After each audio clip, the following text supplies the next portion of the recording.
U tim svim beskrajnim talijanskim varijacijama na temu punjene tjestenine, tortelina, tortelona, raviola, ne znam ni ja sva ta imena, odlična mi je dosjetka od našeg Šimunića, napomena, dva su Zorana Šimunića, jedan radi u Dobroj hrani, a drugi je vlasnik i proizvođač tjestenine Aurelija. Dakle, ovaj drugi se odlično dosjetio, uzeo je crnu tjesteninu, dakle crnino, i unutra je napravljen jedan fini lagani nadjev od kozica i onda još mali dodatak tome u tom šugu je da ne stavimo sol, nego slane ribice, srdele, inčune, ovdje su inčuni, mogu i srdele i to je sve. Dakle, krajnje jednostavno, osim ljutika.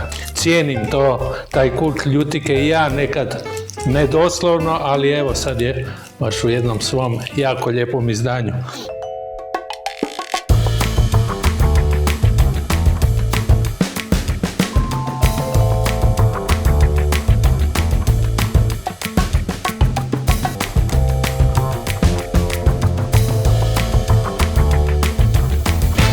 Evo, priča je gotova doslovce za par minuta.